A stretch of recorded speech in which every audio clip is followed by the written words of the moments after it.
Hello and welcome to yet another episode of the Economic Times Cutting Chai Stories, brought to you by ETH. The urgency and pressure on business leaders and the incredible demands placed on them makes us often wonder how they have time for family, hobbies, or any downtime at a personal level. And let's not forget that they are mere mortals. This initiative by ETH is aimed at creating a deeper connection with them, understand their views on life and leadership, and also get a sense of what they do to unwind and recharge when they are not in business mode. It is said that one conversation can change the direction of life forever. It is also said that there is nothing better than a cup of tea to get you going. So grab your cup of tea or coffee and join me, Ivan Rodrigues, for a very exciting Cutting Chai conversation.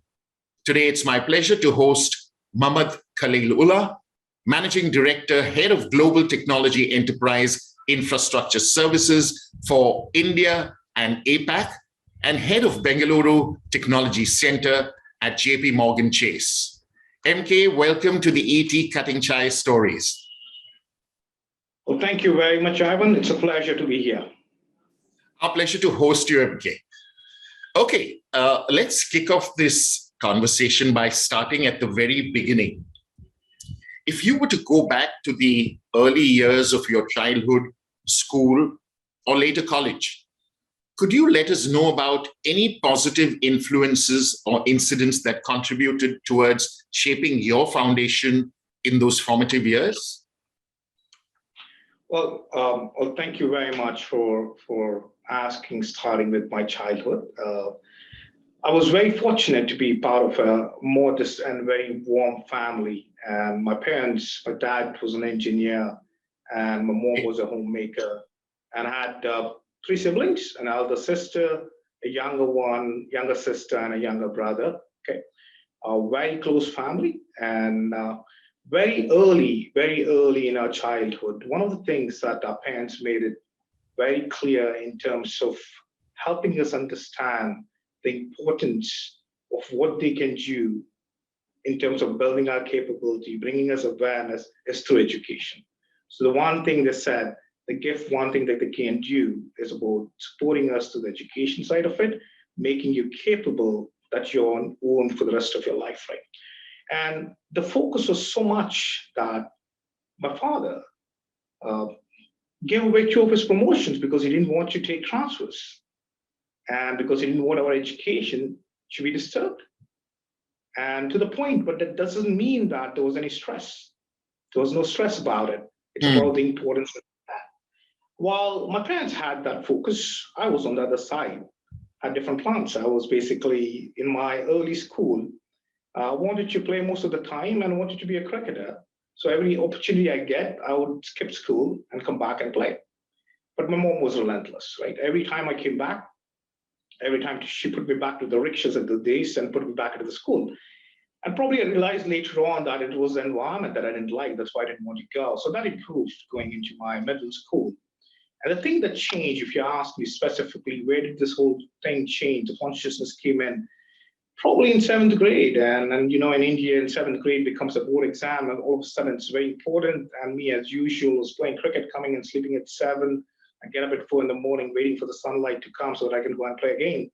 That's when my elder sister, I would say, woke me up one day at 7:30 saying, hey, your exams are coming in, what's happening?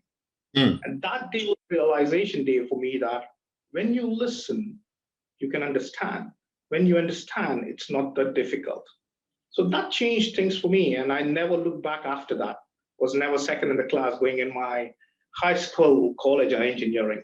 So very fortunate to have this very caring family, okay? And those one of the takeaways. As I went into college, I think while you make friends for life, the one thing that I felt that I took away, my culture evolved. I started to meet people, friends from different areas, different backgrounds, different diverse thought process. So going out of home, staying with them, my culture evolved.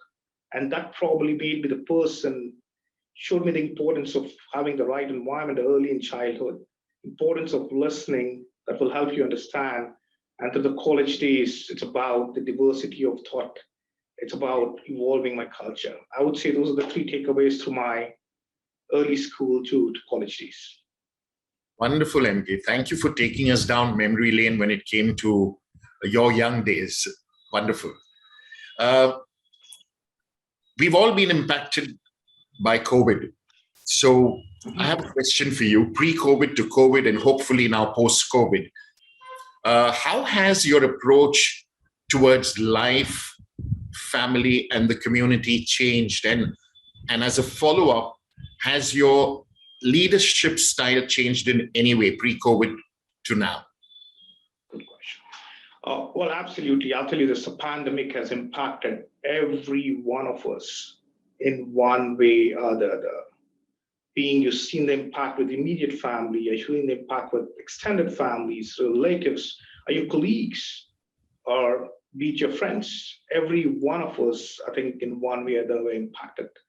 I think it was suffering that came along, the pain. I think it made us all, and I'm no exception, for all of us to pause, reflect, retrospect where we are getting into and take a correction in terms of what we need to do. I think that basically helped individually. Right. And organizations, if you look at it, they went above and beyond. Be the organization, JP Morgan, that I'm part of, above and beyond, helping our employees, helping our colleagues, and beyond to the communities. Coming to the leadership style, I think I was reading through and I read this piece of it, it was very interesting. The invention of electricity resulted in industrialization. Right. The invention of internet resulted in digital revolution. I think the pandemic resulted in hybrid revolution. So in this scenario, what you need is adaptive leadership. It's no longer the leadership that you've been through where you have policies, you have rules. It's no longer that. I think as leaders now, you need to learn to be adaptive. You need to listen and you need to work with your teams and learn. And more importantly, as leaders, you need to be in front with your managers, helping them because they are the people that are there working with the teams as we work together. So for me, the biggest thing I would take away is adaptive leadership in the leadership style. Wonderful. Wonderful. As a follow-up, let me ask you, it is said that creative thinking is the lifeblood of any organization, and rightly so. How do you encourage it within your organization to keep the new ideas coming, MK? Well, to me, I think technology is the lifeblood of any organization, and what gives it edge are the people, are the technologists, right? And if you look at it, all firms, including JP Morgan, we hire very good, capable people. But what happens is when you bring in those people, you get so busy in your day-to-day things that you start to miss the power of working together, miss the power of collaborating, miss the power of learning together, miss the power of coming together to have the next innovative solution for our businesses. So what we need to do is we need to, as leaders and managers, do the interventions. We need to do the interventions to bring this group together away from what they're doing from time to time, because you have hired capable people. It's about making those interventions. And if you look at JP Morgan, right, we are one of the largest financial services company in the world. Yes. And moving money across 100 countries. What enables that is technology. And what gives us edge is our people. So that's the reason, in terms of technology, we are about 55,000 technologists across 21 technology centers, and we have a spend of about $14 billion. Wow. So we use of technology centers across globally, and 3 of them are in India, and Mumbai, in Bangalore, and in Hyderabad, having 30% of the population, which is about 19,000. And I happen to be the tech center lead for Bangalore with 9,000. And these people are software engineering, predominantly 80%. So what we do, and just as an example, just yesterday, right in Bangalore, we did a tech meetup. The whole idea was getting this 400, 500 people in a room, in an external place, having them share their learnings, their best practices, their innovative ideas that they have, so that the colleagues across get to learn, don't have to reinvent. So together, you network together, you collaborate to build the next innovative solutions for our businesses. So it's very important as leaders to make those interventions from time to time to keep the creative thinking on. Mm. So if I've heard you right, what you're saying is there could be a lot of ideas that could be tabled, but it is technology that's the enabler to do it across such a large and widely spread organization. Yeah. And what gives us edge is the people. They are the biggest assets. Yes. And their creative thinking. Yes. Wonderful. Wonderful. MK, there would be a lot of young aspiring leaders who would be watching this conversation. So my next question for you is, what advice would you give someone going into a leadership position for the first time? Okay. I think leadership is a continuous journey. Okay. And one of the things, the moment someone becomes a leader and gets into a leadership role, they start to think, I need to know everything. No, it's not. Just becoming a leader does not mean you know everything. I think it's okay to ask that question. It's okay to reach out to people and ask for help. It's very important. And as a leader, to me, the most important thing is be approachable. The higher up you go, the more approachable you become. Listen, sort of learning in listening. Okay. When you're approachable, when you're listening, you get to data, you analyze things, okay, and then make decisions. I think at any point in time, sometimes we hesitate to make decisions. To me, at any point in time, the decision you make is the right decision. Not making one is a wrong decision. Sure. You might be sometimes right, you might be sometimes wrong. That's okay. Learn from it and move forward. So that's the most important thing I would advise. And one other thing that it's not an advice, it's a guidance that I have seen experience in my career, which I truly believe in, is career is not about 2 years, 5 years, it's about 30, 40 years. Don't be in a rush. Okay. Get to the next level when you build the muscle to sustain it. I think that's very important. That's what I would say. Wonderful. Very crisp, but I think it makes complete sense. Slightly offbeat question, MK, but I'm going to ask this to you anyway.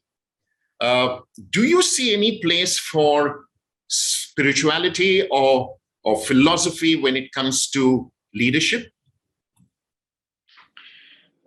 I believe in positivity and positive energy, Ivan. Okay. And all of us derive that positive energy in some shape or form, in some place or some other way. Okay. I think it's your positive energy that makes things happen. And it's a fact of my life. I'm a true believer of that. Okay. And very important, that dream. Only dreams come true. Don't live in your dreams, work towards your dream. But to make it happen, it's a positive energy that you bring out will attract the positive energy of the world to make it happen. So I would say it's a positive energy. I surround myself with that. I don't leave room for any negative energy around. I think that takes away your bandwidth, that brings undercurrents, and you don't want to be spending that. So for me, it's all about being positive energy, being optimistic, being realistic, and moving forward. Wonderful. Great. May I ask you, MK, as to what is the most important risk you took in your personal life or professional life thus far? And why did you take that risk, and was it worth it? Okay, I'll let you answer whether it was worth it or not. Okay. Okay. Let me start off. Right, I graduated in computer science engineering in 1995, and then I moved to Mumbai.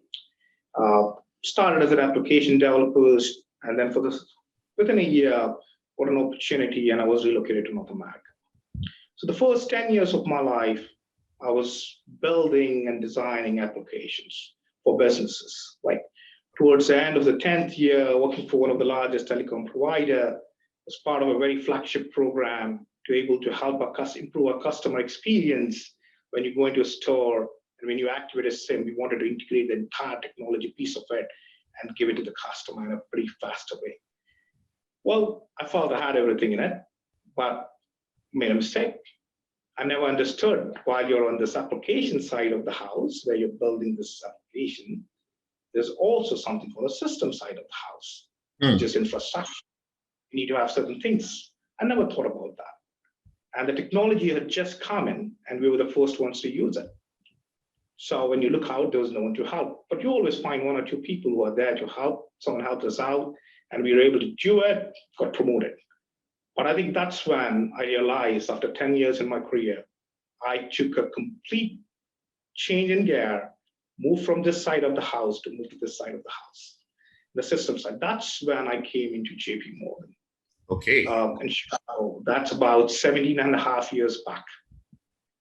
And that's when I started to work completely on a different thing, relearning from the basics coming in. And to be very honest, then relocated. In fact, the real boss at home, who's much capable than I am, after living there for 10 years, 16 years myself, made the decision to move to India. That was one of the best decisions to move, to come down here. I was fortunate to be part of this growth and helping the organization.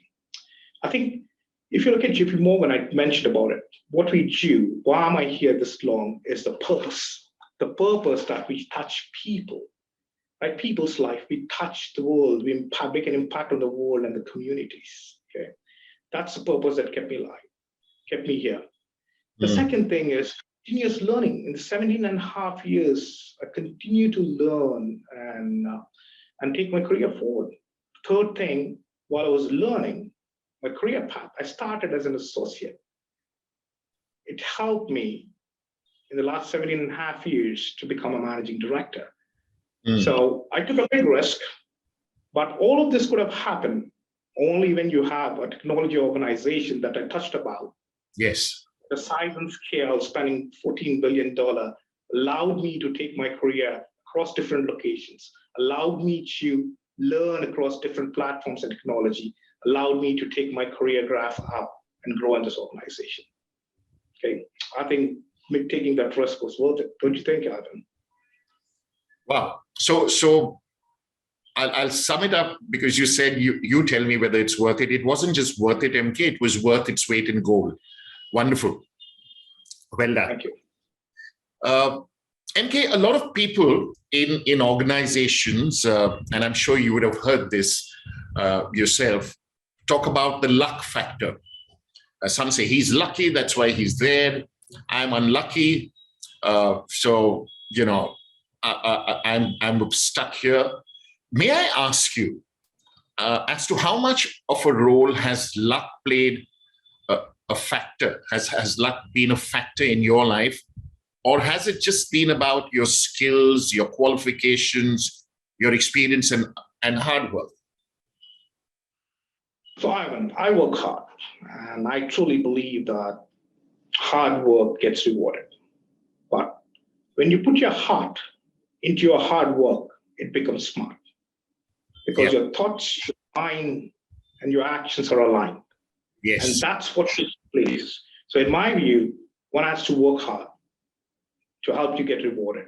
But when you put your heart into your hard work, that's become smart, and that's what takes you places. And what happens is, when you do these pieces of it, luck, otherwise I call it opportunities, come in your way. Be there to grab them. And that's how I see it. I think it's your effort, your qualifications, your hard work, putting your heart, doing what is needed, what's right for your team, doing what's right for the firm, being selfless, and grabbing those opportunities is what makes it happen for those. Yes. Yes. Very similar, if I may add, when this was about 10 years ago, when I was in the corporate space, and I had this dilemma, and I went up to my CEO and asked him about this question, about the luck factor. He sat me down and he said, Ivan, it's very simple. And he said, when preparedness meets opportunity, it's termed as luck. And I think you said it in not so many words, but in your own way. And that was it, because at the end of the day, there will be opportunities that will come your way. But how prepared are you? And that comes from sheer dint of hard work to grab hold of those opportunities. And very often people are not prepared and they say, I wasn't lucky. Absolutely. Absolutely. Okay. MK, in your opinion, how important is it for organizations to recognize the importance of the mental and physical well-being of employees? And are organizations generally devoting enough time and resources for the same? Well, this is very important, right? And I mentioned this earlier. People are your most important assets. At the end of the day, you can be a technology firm, you can be a financial services firm. End of the day, you come down to people's business. Very important, right? And you got to acknowledge and be conscious that people come and spend 35-40% of our life here. This is their extended family beyond their family. And they're doing this to give a better life to their family. And when people come into your offices, they come from different backgrounds. They come with different situations in life. Every one of us are going through something in our personal life. As a firm, as a leader, as a manager, you need to be conscious about that. And that will only happen when a firm has a culture. When a firm has a culture with highest importance on the physical and mental well-being of an employee. And that's key. That's key. If you take care of that, that's when an employee will be at his best. And for example, we have employee assistance program. And we are in front of our employees trying to offer help where it needs to be, and have been very successful. To me, this is very important because people spend 35 to 40% of your life, and this has to be the key focus. True. A lighter question, the final one in this segment. How do you unwind, MK? Do you have any interests, hobbies, or activities that you indulge in? And as a follow-up, are there any items on your bucket list that are yet to be fulfilled? I do. Okay. Well, to be honest, Simon, I enjoy everything I do. I feel a sense of ownership. I feel a sense of belonging. But at the same time, at the end of the day, I'm a human being, and I do want to unwind. Very simple things. I think the thing that I look for, though I try to be organized, right? I have a 9-year-old. There's a bundle of my joy. The bundle of joy, and the real boss at home, my wife, is the vision of my life. I want to spend time with them. Okay. I want to spend time given an opportunity with my parents and my siblings. And in the current pace of life where we are living, it's not that easy. But I look for those moments to unwind, and I love getting together to do that pieces of it. The other pieces that I looked at I watch movies. And most of the times you get busy that you try to catch movies and flights. I try to do it, and sometimes on weekends, as you say, so to do it, I like to play. Like the thing that I mentioned right when I was young in my school, that stayed in me throughout. So any opportunity I get, I love to play cricket and shuttle. And I do that. Coming into the bucket list, I love to travel. And when I love to travel with family, I love to drive. Very honestly, while people think driving is getting stressed out, I start early and I would drive myself to have privacy with my family.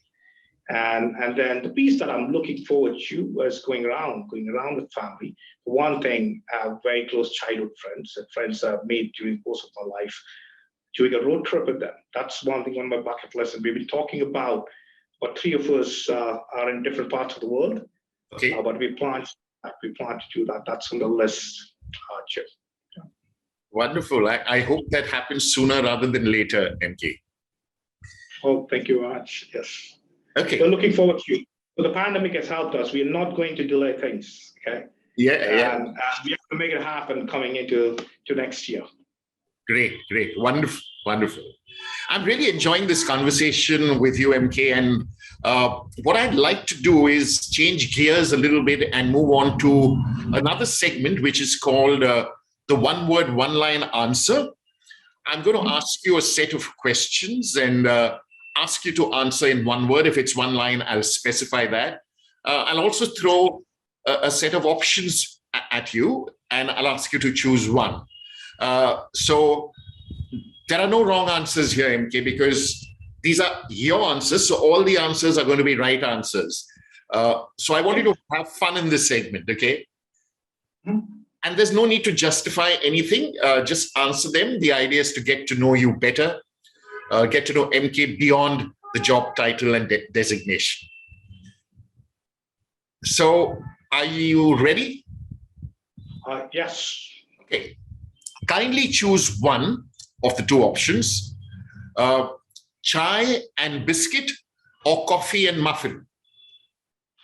Chai and biscuit. Given an option, only chai. Okay. I enjoy it. Okay. Desi Indian breakfast or all English breakfast? I would say the desi breakfast. Okay. Okay. If I'm traveling, then I would go with the option that's available. Sure. Masala dosa or benne dosa? I'll tell you this, I'll opt for idli. I'm a big fan of idli. Okay. Otherwise, I'll do Then let me ask you, MTR or Vidyarthi Bhavan? MTR. Ah, nice. Running or walking? Walking. Okay. Kindly choose one, school friends, college friends, or work friends. I would say friends. Friends are friends. The school friends, the childhood friends, the bond that you have is probably the most lasting. Okay. I like the twist you're bringing into this segment. Wonderful. You talked about films. So may I ask you, period films or futuristic films? I enjoy both. And the language also doesn't matter. Okay. But if you were to choose one?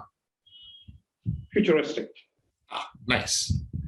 Could you name three all-time favorite food dishes of yours? Well, that's easy. One is idli, second is biryani, and the third is kebabs. And I don't want any of this packed when I want to have it. It needs to be the original. Okay. Okay, wonderful. Describe your journey thus far in 3 words. Well, it's been learning,